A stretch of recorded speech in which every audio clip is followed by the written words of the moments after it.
एक गांव में एक सच्चा आस्तिक भगवान का बहुत बड़ा भक्त रहता था। गांव में सब उसे ऐसे ही जानते थे। उसकी भगवान पर अपार श्रद्धा थी। उसे लगता था कि भगवान ही उसे हमेशा मदद करते हैं और किसी भी विकट परिस्थिति से उसे बचाएंगे। एक दिन बहुत बारिश होने के कारण गांव में बाढ़ आई। गांव के पास वाली नदी का जलस्तर बढ़ रहा था। लोगों को लगा कि यहाँ रहने में खतरा है, इसीलिए सभी लोग किसी सुरक्षित जगह पर चले जाते हैं।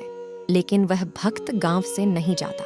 उसे लगता है कि भगवान उसे बचाने जरूर आएंगे। दूसरी तरफ नदी का पानी तेजी गांव की ओर बढ़ रहा था। लोगों के समझाने पर भी वह भक्त कहीं नहीं जाता। तभी वहां पर एक सज्जन व्यक्ति अपनी गाड़ी लेके आता है और उस भक्त को अपने साथ चलने को कहते हैं। वह भक्त मना कर देता है। अब पानी घरों में घुसने लगता है।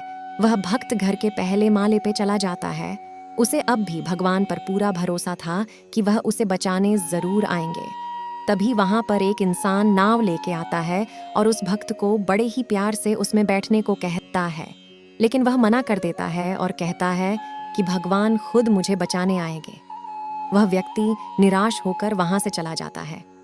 पानी का जल स्तर इतना बढ़ गया कि पानी पहले माले तक पहुंच गया। वह भक्त अपने घर की छत पे चला जाता है और भगवान की मदद की राह देखता है। तभी वहां एक हेलीकॉप्टर आता है और वह छत पे उतारता है। उसमें बैठे व्यक्ति ने इस भक्त को समझाया कि पानी बहुत बढ़ गया है और अब बचने की कोई उम्मीद नहीं है, और उस भक्त को अपने साथ चलने को कहता है। बहुत समझाने पर भी वह नहीं मानता और वह अपनी जिद पर अड़ा रहता है कि भगवान उसे बचाने आएंगे।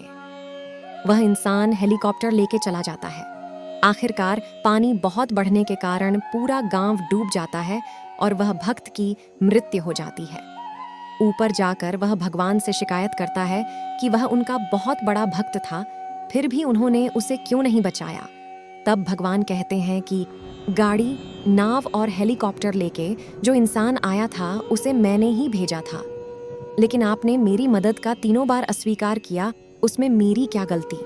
इससे यह पता चलता है कि ईश्वर हम सबको हमेशा किसी न किसी रूप में मदद करता ही रहता है, लेकिन हम उनकी मदद को पहचान नहीं पाते। ये जरूरी नहीं कि भगवान हमें अपने असली रूप में ही मदद करे। वह तो ऐसे मदद करते हैं कि किसी को पता ही नहीं चलता कि भगवान ने मदद की है। वह तो पर्दे के पीछे से ही सबकी मदद करते ही रहते हैं, लेकिन हम उनकी मदद को समझ नहीं पाते और हम यही चाहते हैं कि भगवान अपने असली रूप में आकर मदद करे। ओ माय गॉड मूवी में हमें यही बताने की कोशिश की है